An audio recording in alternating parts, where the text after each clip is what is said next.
Good morning, Roxy Soxy. A good after later than the last time we talked. Yes. And Tam, how are you? That is a big mouthful.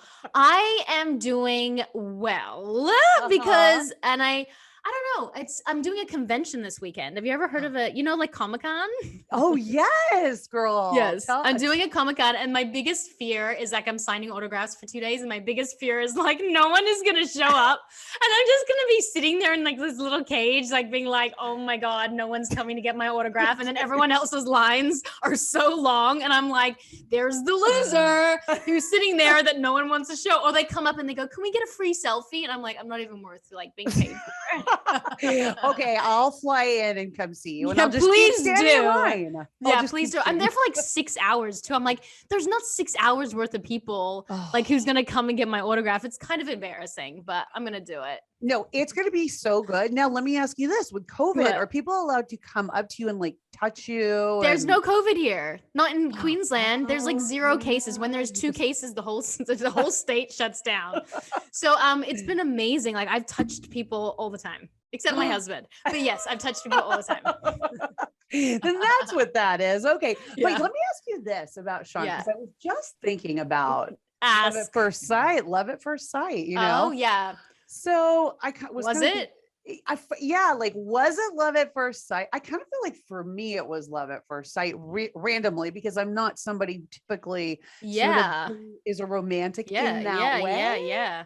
So and you like, didn't you have sexy time on the first date, which is like such a no-no. I mean, I do believe you wanted to try it out. Yes, I always test drive the car. It's just a rule that I have. It's a rule. There's a word for that. It starts with S and ends in ut, but sure. I think I did too. Well, I was on a movie set and he was my director, which is totally #me too. But back then it was totally acceptable. And he was my director, and 2 weeks in, he walked to the door of my hotel, knocked on the door, and he was like, I think I'm falling in love with you. So I was like, let me take my clothes off, because that is all someone has to say for me to get naked. So I was like, sure. And then he walked in, and then I remember, I think I told you this, like he tried to kiss me for like 2 hours, and I was like 21. So I was like, no, I must be puritanical. You can't kiss me. And then he finally kissed me, and like everything started to tingle. And I was like, oh my God. So I think it was like lust at first sight, but for him, it was probably love at first sight. I love it. And then there go the clothes on the floor. Sean always says, my husband always says, like, he had like a very small hand towel covering like that section. I love it. I was like, you had a big towel. He's like, no, it's a small hand towel. He had like the little washcloth from the hotel. He's like, yeah, like the ones that you just take your makeup off with. Yeah, he was covering that area with 2 little iPads, like the iPads on either bowl. Yeah, just like the makeup wipes, the ones like the little circles just to cover. Poor guy. No, it was not the case, actually. He definitely had a holiday resort type towel covering the area, because I would never have gone back if it wasn't the case. And now I feel like we can't use this part of the episode, because he'll be like, I can't believe you just said that about me. He's like, why? So see, there is value in test driving the car. Yes, it was the best sex still to this day I've ever had. And still 15 years later, I'm just like, I love it, even though he turns me down multiple times a week. I love it. I want it. He's awesome. And yeah, David must have the same thing going on, or you wouldn't be involved. Sticking it out for 16 years. Sticking it out. Yeah. Sticking it in and sticking it out.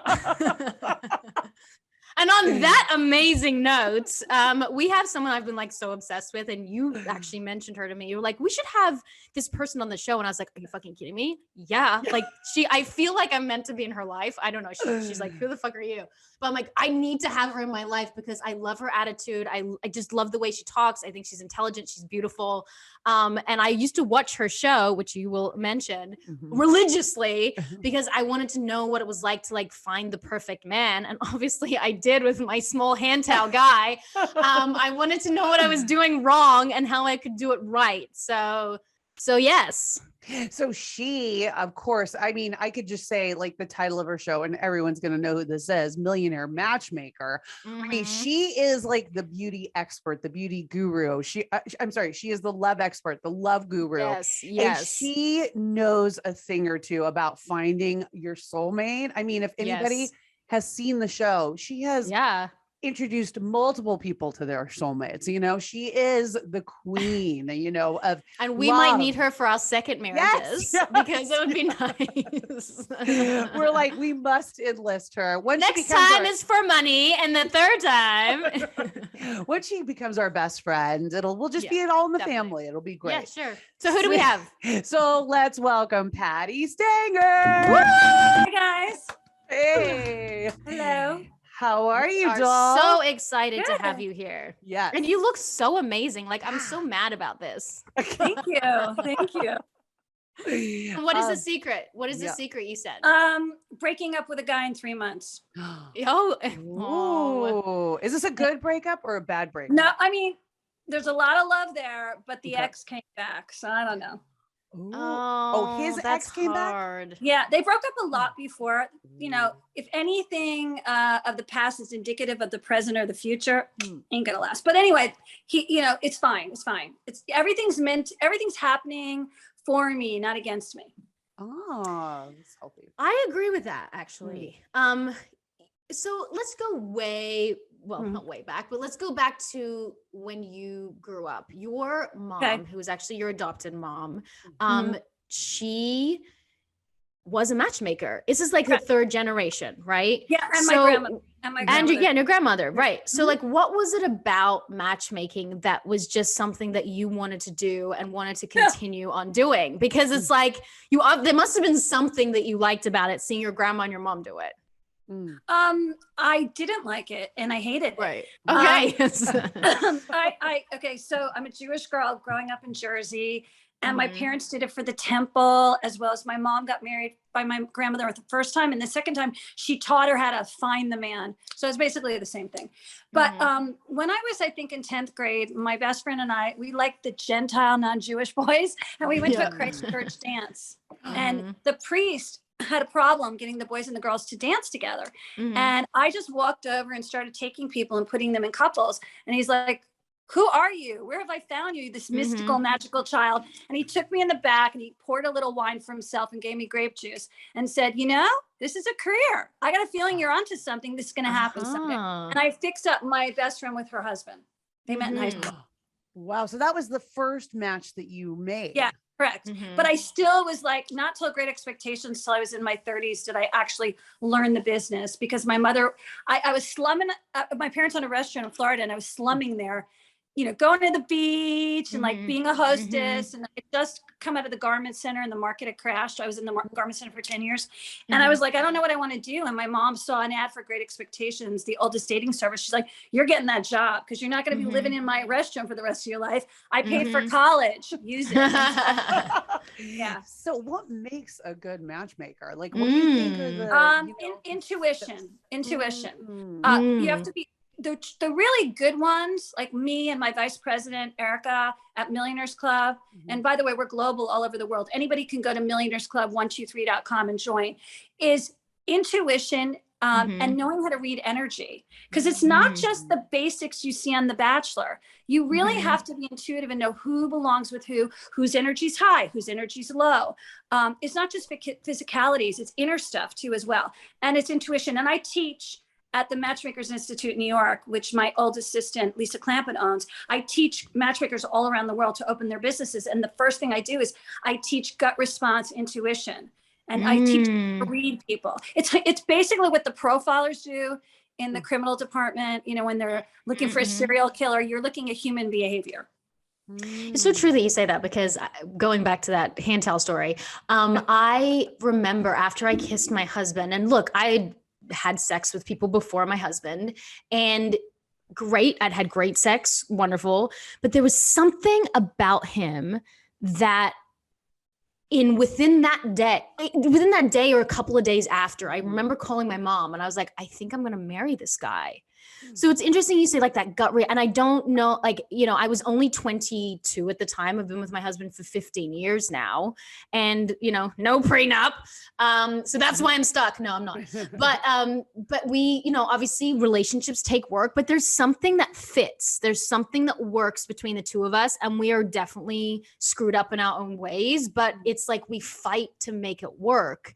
And I feel blessed that I found that, but maybe it's because I saw that in my own parents. Maybe it takes like a good role model, or do you think it takes like being able to see what a good relationship is to be able to have one yourself? Well, it starts in utero when your mother's pregnant with you. And obviously there's a DNA line that comes from your grandparents and your ancestors, but then it becomes epigenetics, where it's like, if your programming was solid and you saw the affection and the love between two parents, gay or straight, fluid or, whatever, trans, it doesn't matter, then what happens is that child feels loved. They feel protected and safe. And then they seek out a partner that, models that behavior. So your internal mechanism of, your system is going, I'm looking for that guy that models my parents' relationship, but it's subconscious. It's not conscious. So it's like your subconscious mind is finding it. And you could have 50 people in a room and they're all assholes, and you'll find the one good one in it because you know what to look for, because you'll feel it. You'll feel it in your soul. See, I agree with you on that, because like what Cameron and I were saying at the beginning, we both sort of had this thing where when we met our husbands, we knew, we knew, but a lot of people don't believe that too. I mean, a lot of people are like, well, that's kind of bullshit. Maybe they haven't found the right person or what have you. So is there truly a thing as like love at first sight? Yes, but I believe that's past life at first sight. I believe you have a knowing from past lives, and you brought together for this experience. I do believe a lot of love is fated. I'm an unusual cat in that way. I believe in the Akashic records, which is the past, present, and future lives are all recorded up on the, up on the astral. And I do believe a lot of it's fated. I don't believe it's free will a lot. A lot of it's not. You might get lessons and near misses, and they're not the right person, because they're going to teach you to get to the right person, the final person, as we like to call it. But I do believe that, your free will is like what stock you buy and what you eat for lunch.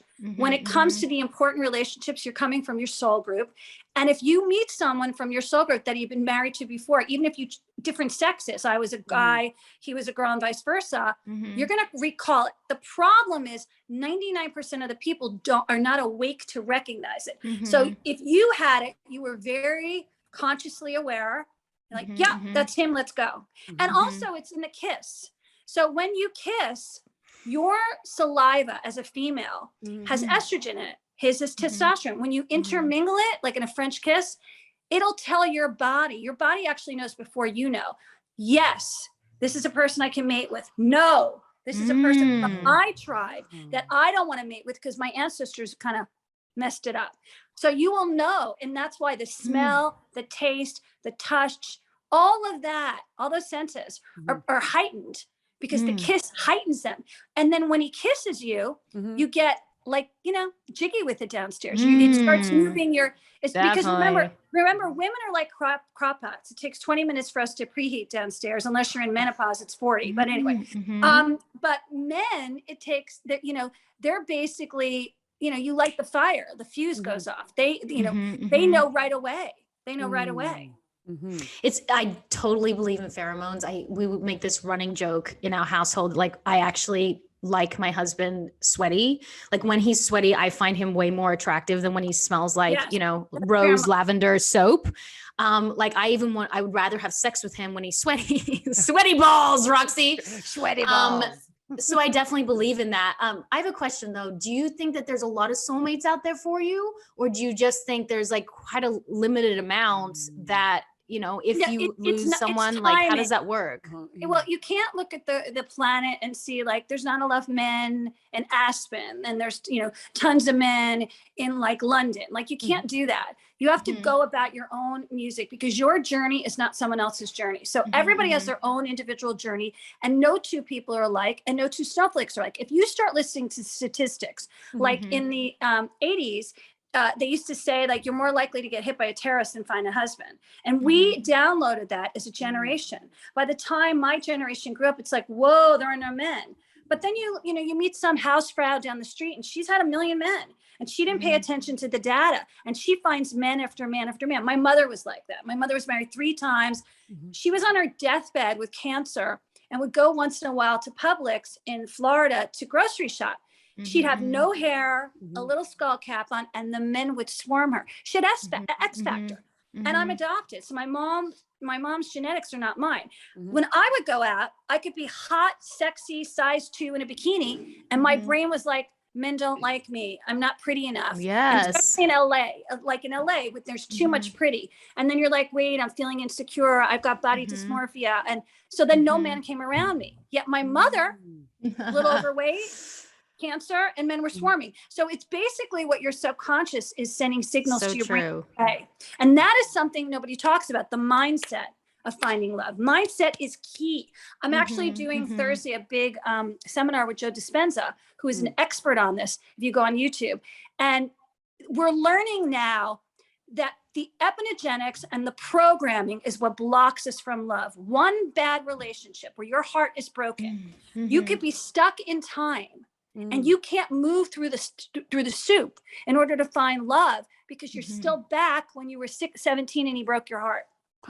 So how do you move past that then? Like, how do you get over that kind of a heartbreak when you're like so devastated some guy or some girl has broken your heart? It's like, how do you pick yourself back up and put yourself back out there? Well, you first have to get, first of all, you got to get away from the pack. Those who travel in packs do not attract, because the more you go out with your girlfriends, the more they're like, he's not hot enough, he's not good enough, and you're getting negative. And then if you find the guy, they get jealous. They go, oh, wait, why did Susie get it and I didn't get it? So you want to get away. You want to internalize the search, you know, and then you want to program your brain that all it takes is one, as my grandmother and my mother would say, one and done, we used to say, you know, and there's a lid for every pot. And when you know that, because if I said to you, you're not meeting anyone in Melbourne, right? Melbourne sucks. They're in quarantine, whatever. And I say to you, do you know everybody in Melbourne? You'll go, no, I don't know anybody. Do you know every single guy in your age group? No, I don't. Well, all it takes is one. So if I said, it just takes one, now your mind opens up. And now you're like, great, I don't know everybody. Maybe I shouldn't go to the same restaurant. Maybe I shouldn't go to the same grocery store. Maybe I shouldn't go to the same gym. And then you start to think of other neighborhoods in Melbourne that you haven't been to, and boom, there he is, and you're around it. Because your mind has to program yourself before you go out of the house to hunt. You know, and women it's the law of attraction, right? Right. Well, the women aren't supposed to hunt. It's supposed to be attracting. And when you're in a love vibrational high vibing frequency, then you're like feeling loved. You don't feel lack. You're not in heat. You're not looking. You're not like, oh my God, it's Saturday night, I don't have a date. You're not doing any of that. So you're like going about your life. You're taking your dog to the dog park. Maybe you're walking on the beach. Maybe you're going to the movies, and boom, he'll find you. And that's what there's a thing that I own called attractingasoulmate.com. It's a website, a thing that I own, a website. And it's got isochronics, biochronics, which are subliminals that you can listen to whether you're sleeping or cleaning the house. It's really music. You won't hear the embedment. My voice is in the embedment, and it brings love to you. And we've studied this over and over again scientifically through Harvard. Joe Vitale, the star of The Secret, is on there. You know, Rhonda from Australia was really big with, you know, The Secret. And she said, if you program the mind, ask, believe, and receive, it's got to come. It defies law that it won't come. Neville Goddard 101. You go in the wish fulfilled, and you live in the end, and you visualize the end of the story. You're the author, director, and writer and star of your movie, and it will come. But the minute you step off the curb with a girlfriend and she says, that's bullshit, that can't happen, you're now defying the law by saying, I'm a loser, no one's going to love me, I haven't had a date in 2 years because of quarantine, I'm not going to have a date more, I'm not pretty enough, I'm fat, I don't have enough money. And you're now like you're going down. So you have to keep high vibing. Vibing is very important. Staying up on top and doing the things that make you feel good. I always tell people, what are the 10 things that make you feel good? Start going down that list. Because then you're, like you said, you're living at a higher frequency, then people are attracted. I do totally believe in the secret law of attraction manifestation. We just had a podcast episode this week. It just dropped about subliminals. So it's like the perfect time to talk about that. Let's talk about, like, in Los Angeles, when I first went to Los Angeles, it's like sometimes as a woman, you're like, I need, instead of worrying about like me being successful, which I had been in the past, I was like, well, find someone who can take care of me, even financially, right? That's kind of what's programmed when you're younger. And you're the founder and CEO of the Millionaires Club International. And so my question is, do women fall for men with money based on, I mean, we know that they do, just based on their money, but then they don't how does that continue if there's no real deep love? Okay. there? So do men fall in love with women for their looks? Yeah, Definitely. but Yeah. that's a root chakra person. So if he gets sick, you will leave him. If he Right. loses his job or his money, you will leave him. So what good is that?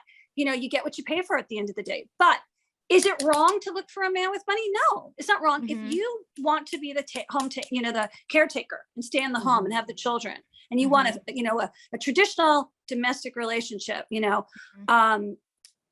basically, that's fine. Whatever you want, you can have as long as you don't hurt anybody. My guru, Dr. Pat Allen, talks about this, the covenant relationship. Now, it's very rare these days because a lot of men don't want to take care of people. But if you're Elon Musk and you got a lot of money and you marry and you get a baby with Grimes, and then you go, I'm selling all my houses. We're going to move in a tiny house in Austin and we're going to live there. And he's like third in the world rich and she's turned off.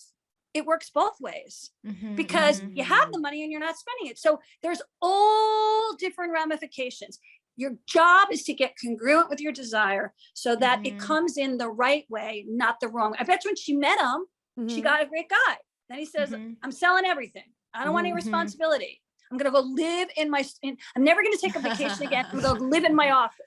She's like, screw you, dude. I'm out. Right. Yeah. So it works always. But to get that you're going to find someone money, there are men that do this all the time. They want a woman to take care of them. It doesn't matter. It's what do you want that your desire is. And and by the way, you might start out wanting a guy with money and then you don't like that he's controlling. And the next thing you want to make your own money, or maybe you want to be a power couple and do 50-50. Like it depends. You could try.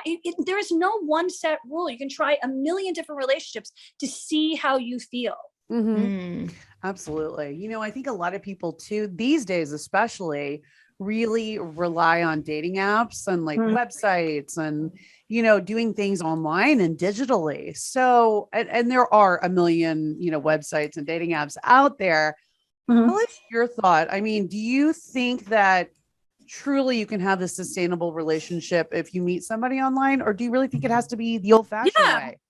I met my ex online and we had a 2.5 year, well, actually we went out for 2.5 years. We broke up, we got back together and kind of like had sex for many years, and my other one before that, yes, met him online.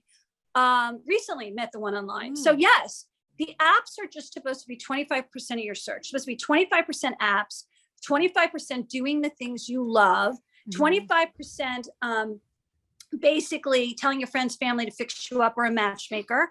And the other 25 is like, give it to God. And I don't mean just go to church. I mean, give it to God, let go and let them. They are the ultimate, they're better than me. They're an ultimate matchmaker. So you want them to move the energy to bring it to you. And if you're high vibing every day, you're going to sleep thinking about it. You're in the shower thinking about it. You're taking a coffee break to think about it. You're going to bed thinking about it. It will come.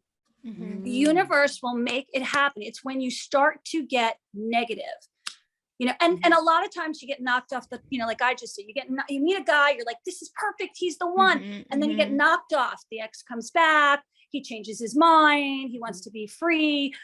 He doesn't love you enough. There's a million different reasons. And then you go, God damn it. How did I manifest that? And then you go back to the drawing board and you said, if it's the wish fulfilled and I manifested what what I'm thinking and feeling, and the photocopy comes back and it's shit, I got to change my mind. And that's what it is. It is all a mindset. And we practice. I mean, I started manifesting a year ago, sold up. We're in an Airbnb right now, sold everything, been on the road for a year, and my entire life has changed. Like we manifested what we wanted. My career has changed. It's been unbelievable, but it's hard to get out of that negative mindset. And it's like, it's not like I guess what we've heard from people on this show is it's really about repetition, affirmations, but sometimes you don't believe those things. I think, I think what happened is we all went to the Abraham School of Systems, and Abraham was great, but it's kindergarten, because when we went to, and Neville and Florence Shun and all these people that were the pioneers of law of attraction, science of the mind and all that, they were the repeat. Don't say it once, but Abraham said, if you say it more than once, you're not trusting or allowing. That's bullshit. Your brain has so much crap from, a million years of programming, even from your ancestors and from your past lives. So add them all up. you've had some negative shit, right? Yeah. So if you're going to do this again and again, it's practice makes perfect. It's like a tennis player and you're trying to, win a Wimbledon. You've got to keep practicing. So if you keep doing it every night, it's 21 days, makes a habit, breaks a habit, 21 days. And then you're in the clear. Now you're swimming. Now think bad shit can happen. Someone could die on you. You could lose your job. You could lose your money. Shit can happen. But the thing is, if you're in a high vibrational state, it's more likely than not, it'll pivot and you'll start seeing signs of land of the thing you want, because this is science. There is something in our brain called the reticulating activating system. Your brain will be programmed to find the thing you want if you have no resistance, which means there's no negativity. So if you keep looking for the thing you want, the universe is going to start sending you messages like, look at it, it's over there. So I give you an example of so I love G-Wagons. And I said, I want my husband to drive a G-Wagon. I was playing with this one day and I go, I love them. I just think they're sexy and rugged and, just fun. Right. Within the last 3 weeks, every time I went anywhere, I saw a G-Wagon. So today I was at the Bel Air Hotel taking the number one person on YouTube to lunch. And I said to her, this is so weird. We come outside, I see it's a new version of the G-Wagon. I said, look at that new version of the G-Wagon. Every time I go out anywhere, I see a G-Wagon. It's God saying he's on his way. He's on his way. You want the guy to drive a G-Wagon? I'm going to give it to you. So it could be the red Tesla. It could be, it could be anything. The red dress that's $5,000, a designer dress. Like it could be anything. So if it's a physical thing, a physical object, why can't it be a person?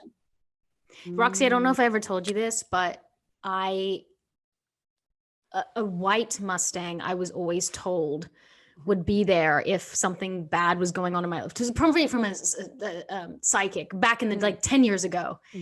And when I'm negative, I always fucking see a white Mustang. Really? And it just, and it really, it actually shakes me to my core still to this day, because I'm like, I don't want anything negative to happen. I've got 2 young children now. So I actually reassess everything in that second. And I'm like, get your mind right, Tammin. Get your mind right. Yesterday, I was kind of having a little meltdown, a little bit of an anxiety thing going on. And this fucking white Mustang came to my left-hand side. And I was like, get your mind right. Get your shit together.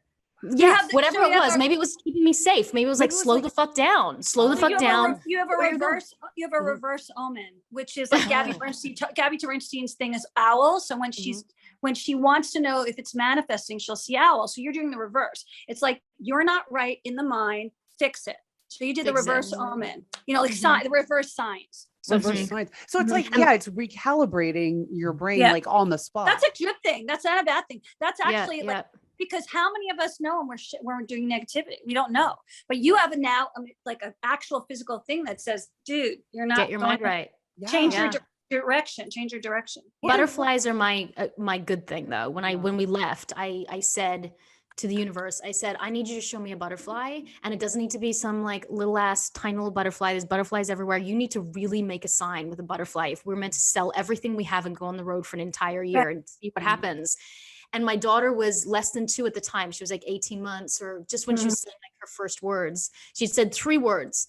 And I told Roxy this. I walked outside and she came running in and she was like, butterfly, butterfly. It was her 4th word she'd ever said. And I walked outside and there was a butterfly the size of my hand just sitting right there. And I was like, we're going. There are signs. We just have to be open to them. Yeah. And so when I broke up on Tuesday, I was in a shock state, where you can't eat, sleep, and I was really uncomfortable and I couldn't eat, I couldn't sleep. I didn't really want to take medication to go to sleep, like Ambien or whatever. So I went through the pain. And I do this a lot. I teach people to go through the pain. So instead of avoiding the pain, getting drunk, going out and getting late or whatever, I went through the pain. So I'm a fast processor, 24 hours and I'm done. So I woke up the next morning and I was done.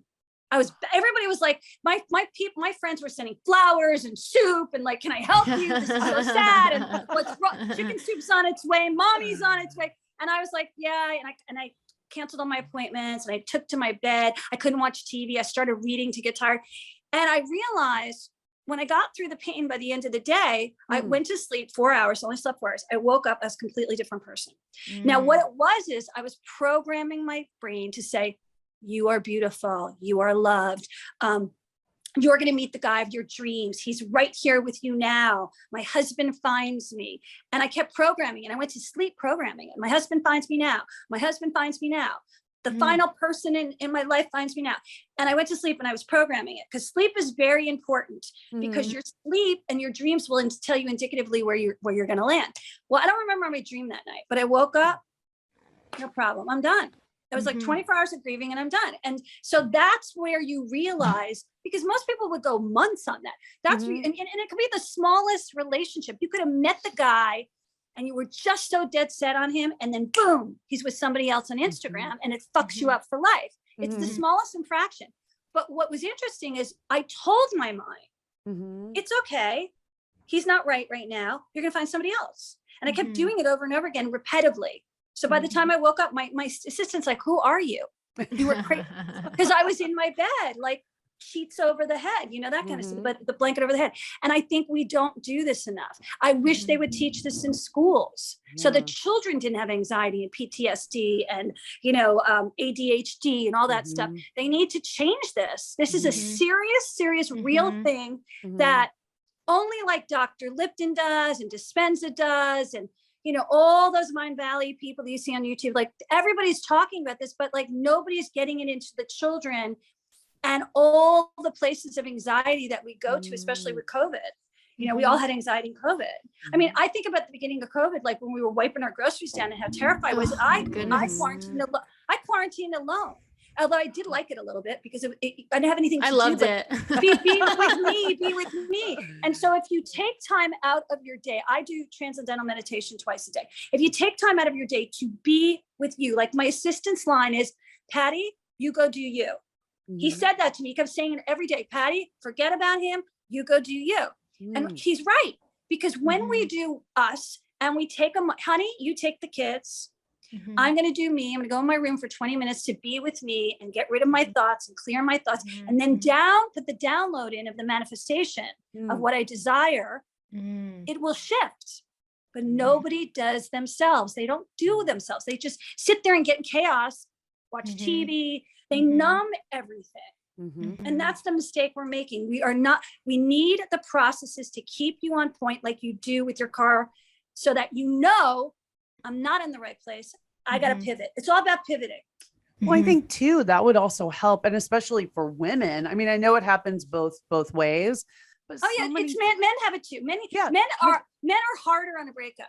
So we break up while we're in the relationship. We know it's over. Right. Now, this is not to say you didn't get blindsided, your husband cheated. We're not talking about that. So let's say you're in the breakup and you go, it's not going to work. I've tried everything. We've been to therapy. She's out the door before she even said giving him his exit papers. He is shocked. He never saw it coming. Now he's processing the pain quite differently. He might go and get the next young hot thing because he's numbing his feelings, where we know to feel. I have a 90-day detox in my book. I'm like, I'm Become Your Own Matchmaker is my book, a bestseller on Amazon. So I say, you got to do 90 days of no dating. You can take reservations. They can call you up and say, I want to take you out. Great. On October 26th, I can see you, but not till then. I'm on a work project. I need to keep myself congruent. It's not that I'm not attracted to you. I just need to focus, or I'm not going to get this job done. He doesn't need to know it's a love project. And what happens is men numb themselves. So they fuck up. They get involved with somebody else when they're not ready. They hurt the new person to go back to the old person because they have not detoxed. And a lot of this happens that way because men are not in touch with their feelings. They were not taught to be in touch with their feelings. A left-handed male is more feminine and more in touch with their feelings. But a right-handed male is like thinking and doing, not thinking, feeling, and doing like women do. And they're not connected to their soul source. They can't feel what they're going through. So let's numb it. Let's get drunk. Let's get a younger girl, you know, let's travel. Let's run away. That's what they do. Yeah. Their bounce back seems so much faster. It's like they, you know, are back. But that's an Instagram bounce back. Right. Because sometimes they'll get married to the next person really quick and they're fucked up. And then 2 years later, they're divorced. So that's not a real bounce back is when you've healed your soul. That's what a real bounce back is. A bounce back is I took the time for me. I'm not good at relationships right now. Maybe I need to get therapy. Maybe I need to go to a guru. Maybe I need to go to a healer. Maybe I just need to be at home and read a book or two. But whatever it is, I need to get that done before I engage with another person. Because when you have sex with another person, there is the umbilical cord theory, which is we have cords and holes in our auric field. So alcoholics, drug addicts have these holes in their auric field. They get in top of you, they mess you up. Now you got messy shit going on. Lots of cords. You're anchored to them. It becomes codependent.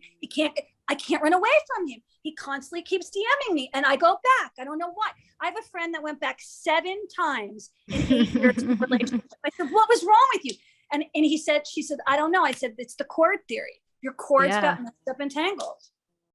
I definitely self-sabotage. I not in my sometimes in my relationship, we've been together 15 years, but I'll notice when everything's going really well, I'll fucking pick a fight. Like the last 2 days, I really thank God I've like noticed my triggers. But when I feel like he's trying to shame me, which he's not that kind of guy. He's an amazing guy. He's like my dad, right? But like he said, I have ADHD and I was dropping accidentally chocolate chips on the floor. And I wasn't doing it on purpose. I just couldn't really see what was going on. It was just like not my brain was connected to something else. And he goes, oh, it's just so frustrating when you do that. I was like, bam, bam, bam, bam. I feel like you're trying to shame me right now. So then I go for the jugular. So I feel like if someone hurts me, I go straight to hurting them. So I'm like, well, you're just being, and so you know what I did? So fucking childish. Patty, I got the chocolate chips and I just slowly poured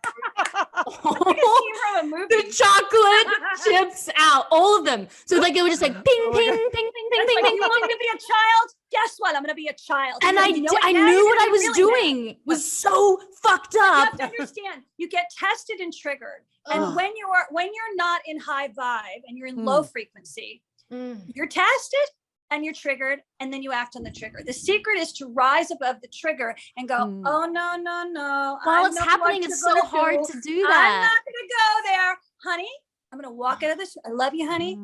But you know what? You're not going to shame me. I'm going to walk out of the room. I'm going to go in the other room and I'm going to be by myself. Nama fucking stay. But it's so hard to be like, in that heat in the moment to be but like, I love you. No, it's training. It's just if your child did that to you, you'd be like, no, go on the naughty seat and sit there and think about what you did. So what you're trying to do is train yourself to go, you know what? It's almost like if they are triggering you, you'll see it before it shows up, about a second more before it shows up. You're like, oh, it's going to trigger me. It's going to trigger me. Okay, I'm not buying it. So you'll have enough time to catch yourself. If they're doing it where you don't see it, you're not present. You're not paying attention to the signs in the universe of what's happening. And you're not feeling, there's a feeling thing that women have that men don't have. We feel energy. So we go, like my dad was an alcoholic. When he come in the house, I knew, oh my God, we're going to run in our rooms, duck for cover. My mom's like, take your food, take your dinner in the room and don't come out. And you'd be like, oh my God, this is like, we lived in a battle zone.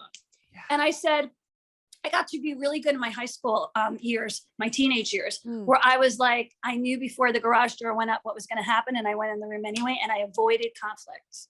Yeah. So I think it's many people in domestic households who have a lot of abuse. They will see the glare in their eye before they get hit. Wow. Whether they stay or whether they leave is a different story, but they will see it, and they're good readers of energy. They'll know what street to turn on so they don't get mugged or raped. They feel the energy shift. Wow, that's so powerful, right? But then I feel like, do you think that our husbands think that obviously we're not any extent to what you have been through, but like when they see that glare in the woman's eyes, do you think like, cause I know I go into a different mindset. I get dangerous, not physically dangerous, or I don't. Well, you have PMS. You have PMS. But I get dangerous in my eyes, and then he shuts down, and then he goes, bam, shut down. But see, that's his self-protection mode. I will not engage. I will not acknowledge her. I will look down at the ground and walk away and go into my study or my den or whatever and go watch TV. So what you have is like, look, we all go through PMS. I mean, I'm in menopause now, but you go through PMS, you got a glare in your eyes. You know, when estrogen drops, you're craving the sugar, you're crying on the couch, and you're in pain from the cramps. So he knows she's not right today. She got 8 days of this shit. And then he's going to rub your feet, or he's going to love you. If you say to him, get away from me. I'm a devil right now. I'm the devil. he does, and he says, I will go away, but I would like to help you. Would it be okay if I gave you a back rub? Would it be okay if I rubbed your feet? Like, and you know that, oh, he's trying really hard and you're sympathetic and appreciative of him. He'll start coming back for more. It's just you have to reward him with the niceties and say, you know what, honey, I don't want to snap. I'm just in that weird place. I've got PMS right now.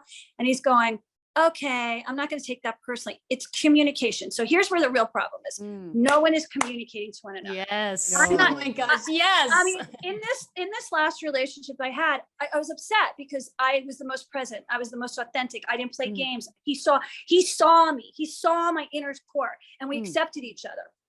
So whatever the circumstance was, I was living my authentic truth. And he was soothing and sweet and nice and kind and showing up and being really kind. And I'm like, damn it. So I was like, I beat myself up for 24 hours. Like, why didn't I see what would happen?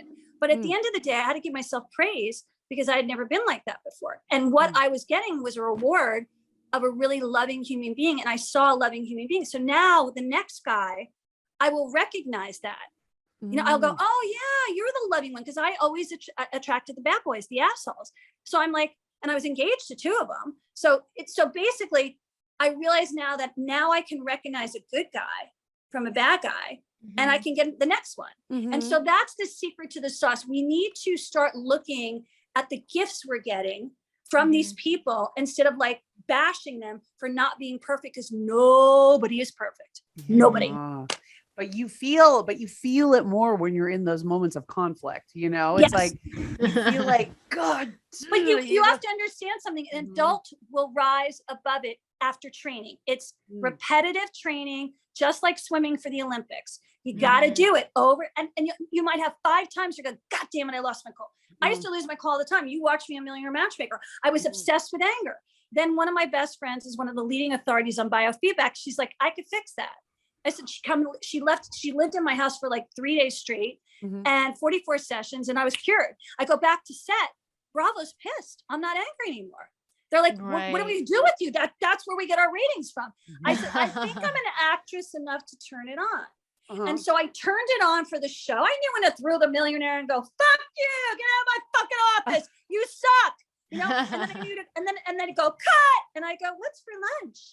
Like that. Right. And they were like, who are you? And I'm a good actress, you know? Right. But I also think when I got triggered on set, and there's a rule of set, everything goes wrong. And I'm an executive producer and shit went wrong. We got into overtime. It cost us money. You know, people didn't show up. I could get really angry. But I caught myself and said, does this help the crew? When I lose my cool, this makes the crew, because they're very internal, uncomfortable.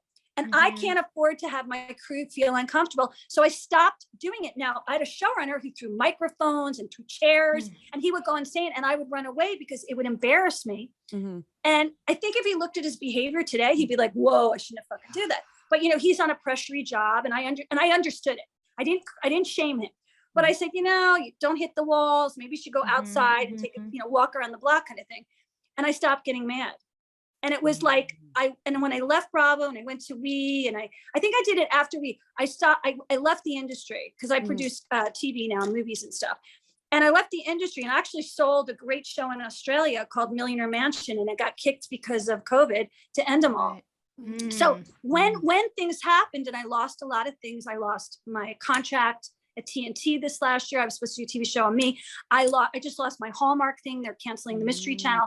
I mean, I lost a lot of money in the last years and I could have lost my cool. And instead I said, I'm going to pivot.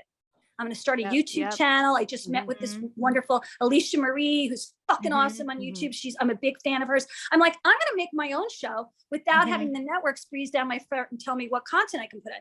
And I don't get mad anymore. And my assistant will check me. He'll say to me, you're getting a little, cut it down, because I'll overwhelm him and then I'll get overwhelmed. And we get mad when we're overwhelmed. We get mad when we're fear, overwhelmed. isn't it? Don't they say that anger is not a primary emotion? It's not fear. Just fear. It's like losing control of the unknown and control. And when you trigger me, I don't think you love me because why are you triggering me? So you get pissed at them. Yeah. It's but they're triggering you because they're triggered by you. So you're triggering each other, and then the testing comes in, and then you end up in divorce court because neither one of you is saying, "Hey, when you say that to me, It makes me feel unloved. And then I don't want to love you back. Can you stop? Can you not do that anymore? That's communication. And he might not do it the first time. He might do the second time, but third time he'll get the message. It's repetitive information, just like when you say to your kid, you know, cut it out. Stop hitting your brother. Or I'm going to scold, I'm going to put you in the naughty seat or put you in your bedroom with no TV or your phone. It's repetition. Right. We had a death investigator on here. He's the leading death investigator in America. And to take the point even further, we said he's seen many dead bodies and many horrific things. And we said, what is the number one problem in the world? And he said, communication. He said so many people die because of lack of communication and because of people not learning about their own triggers and their own issues. So they attack sometimes in the moment, and it ends in people. It's further than what you thought. It ends in people dying. You know, like communication is so important. Yeah. Loneliness does not mean you're only alone. Loneliness can be you're in a relationship and you feel alone. So if you feel lonely and you feel unloved because you can't speak your truth, the number one thing you have to learn is how to talk. You know, there's the 5 languages of love, which is my favorite thing. And you have to learn how to talk to each other. So they absorb, you know, the way you speak. Now, there is a great book called Attached, and it tells you different styles of attachment. And, you know, there's secure and anxious and avoidant. You go read that book, you learn why you act the way you are. Right. Read that with the 5 languages of love, and and each one learns each other's languages. You got a good blueprint that a therapist couldn't give us. I mean, those books change lives. And I really believe in those books. And then you add, if you want to do Myers-Briggs, or you want to add in the Enneagram, you know, you can go off the grid and do a little thing of that. But the thing that people don't realize is every person is different. No two people are alike. And if you don't introduce that person to yourself, vice versa, how would you ever get along? Sex is not the glue. Emotions are. Yeah, that's a good point. But since you did bring up sex, I just want to know. Let's talk about how you lost your virginity, Roxy. Let's do it. How did you lose your virginity, Roxy? Ooh. How old were you? I feel like I was older. I think it was 17. Oh, same. Yeah. 18. Same, yeah. right? 17. Because I think a lot of people I know, it was more like 13, 14. Oh, like, my goodness. Right? Like 15 That's a little young. and stuff like that. It's young. It's really young. I mean, they're doing the blowjob parties for the bar mitzvahs at 12 right now. No. And I'm freaking out. Like, they started in Calabasas. There was like a whole scandal there about it in LA, where the girls gave blowjobs for the bar mitzvah boy. No. Oh yeah. Well, you know, I think it's in the food. They're you know, when we were younger, we were much more immature compared to them. They're eating this non-GMO food crap. And then there's all the antibiotics and the hormones, and then they're getting a little friskier a little earlier. Yeah, it's the estrogen in milk too. I totally believe in that. It is. But now, because as I recall, when I was watching the show, you had a rule with your clients about sex, that they should not have no sex before monogamy if you want to get married. Yes. If you're divorced, you're over 50 and you don't have oxytocin, clean your pipes out. Just use just use a condom. Yeah, I mean, if you wanted to get married and you were not doing that, that doesn't mean you can't do what you did and you had sex on the first date. It's just you're at a risk. So oxytocin is going to bond you, and it can bond you to a loser. You could end up losing your life over that person, stalking them, going to jail. I know lots of people are getting into a 5150 hold because he's rejected you. You don't know how oxytocin is going to affect you. And if you're one of those sensitive types, you might go nutsy crazy.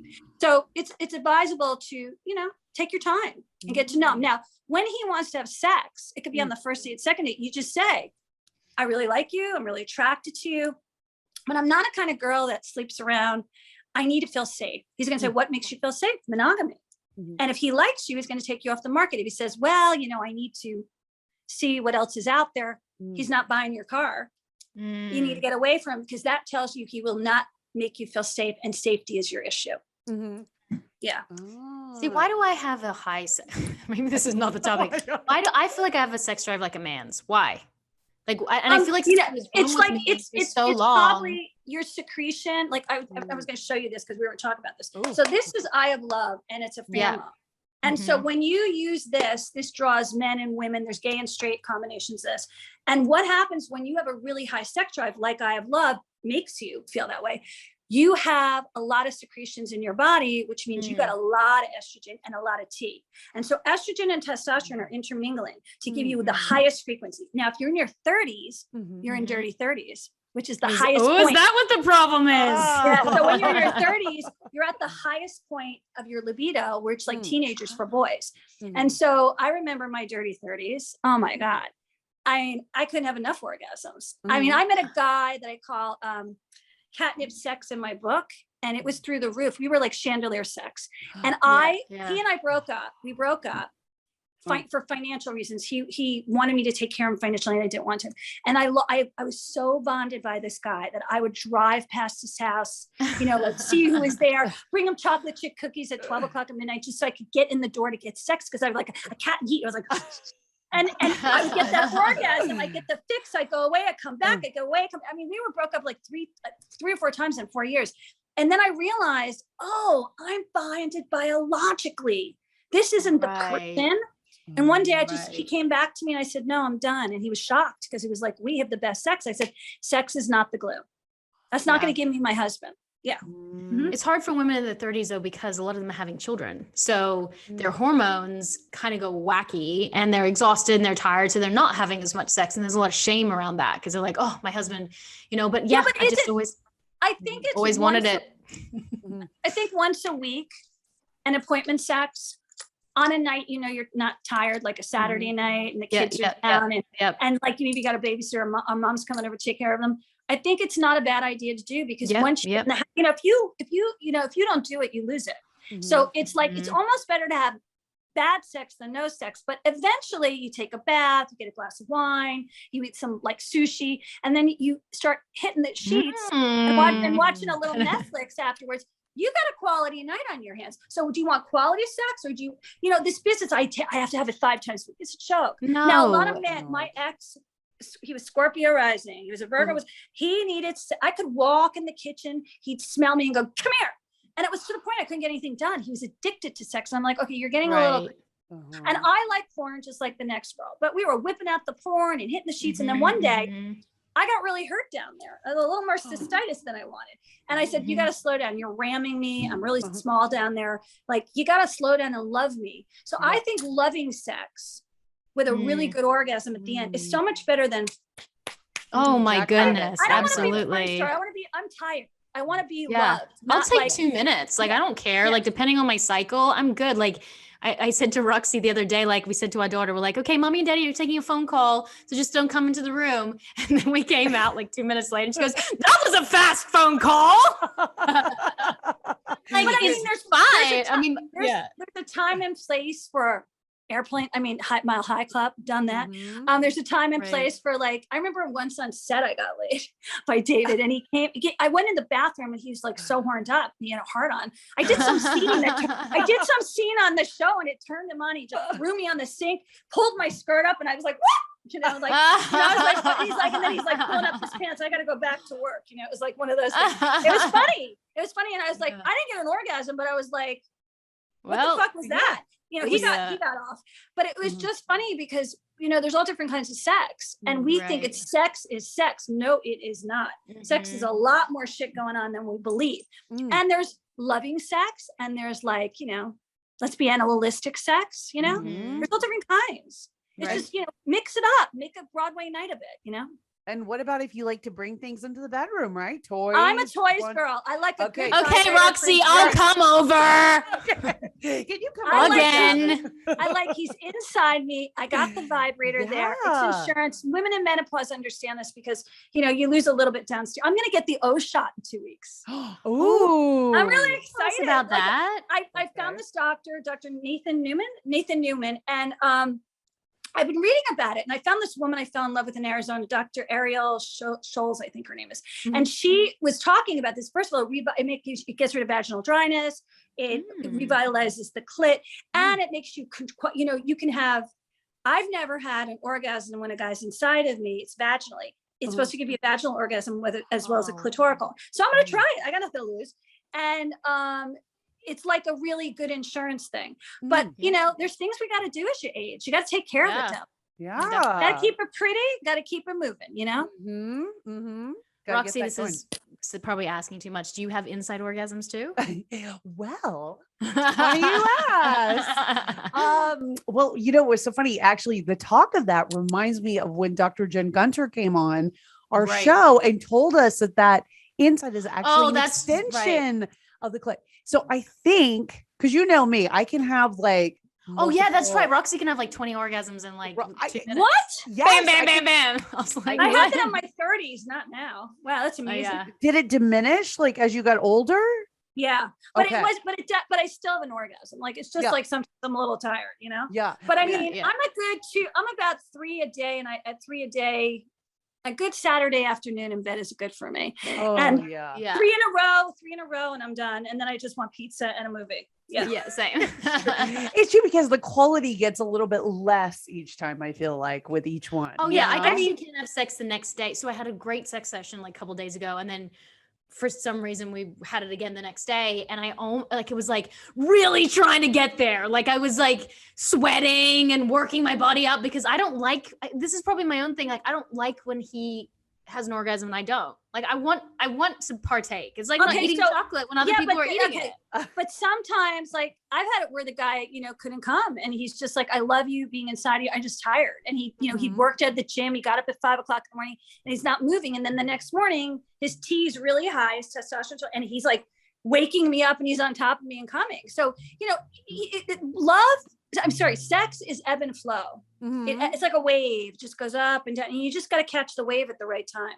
Yeah, and it's also like, are you morning sex or night sex? No, I hate morning sex. I need to look hate it. Smell good. Yes. I don't like any. Now that's not to say I can't have it once in a while, but I like a good. We just got home from dinner and let's go. Yes, have a glass of wine. Like you had a glass of wine. Yeah. I gotta come down and yes. Or like we spending all night in. We're doing a night in. I like that too. I'm a homebody, so I like the homebody thing. Oh, like where you kind of stay in and I love it after. So exercise gives me so much testosterone. So like for me, after exercise, especially yoga, for some reason, because it's like the blood flow is going upside down and all around. I have the strongest orgasms always after exercise. So you're like, come here, I'm a sweaty man. Well, Patti, thank you so much. So much for coming. I feel like again I manifested you. I've wanted to talk to you forever and ever and ever, and here we are. It just took like 15 years, like a very long time to get here. Well, I just want to say hi to everyone in the United States, but also down under, because I'm a big fan of the Australian television scene. I watch everything, and one of my best friends is I think she's from Victoria, somewhere around there. Yeah, because she's stuck in London. She can't go back yet. Yeah. Well, all the borders open on the 17th. I haven't seen my parents. Oh, they do? Because I was thinking of going there Christmas. Yeah, when you're you can come in Christmas. Come say hi. Yeah, I'm down to go. I want to do a whole trip around Australia. I love Australian men. We're shooting in Queensland, which is like the Whit Sundays in that whole area. Cool. So definitely come say hi. Right. We can show you around. Show you around. Yeah, 9 Perfect Strangers I just watched. I thought of it like, and actually it was filmed at this retreat in Australia, not too far from there. It was like really pretty. So I don't know the name of it, but you could Google it. It's really pretty. Well, thank you so much for coming, guys. And please follow Patti on everything so can you please tell us where everyone can find you and everyone can find your products. You obviously can DM me. Because it's easy. Patti Stanger with an I at Instagram. But you can go to Millionaires Club 123.com. There's an S in Millionaires Club 123.com. You can join if you're a millionaire. You can join if you're a non-millionaire. All the information is there. Amazing. Well, thank you, Patti. We had a great chat with you, and you have to come back and see us, obviously. Yes, obviously. And thanks, guys, so much. Don't forget to rate, subscribe, and comment. Yes, and please follow us on Women on Top Official on Instagram. Women on Top Podcast on Facebook. And Women on Top Podcast on Clubhouse, and we love you all. I am Tammin Sursok. And I am Roxy Manning. And we are Women on Top.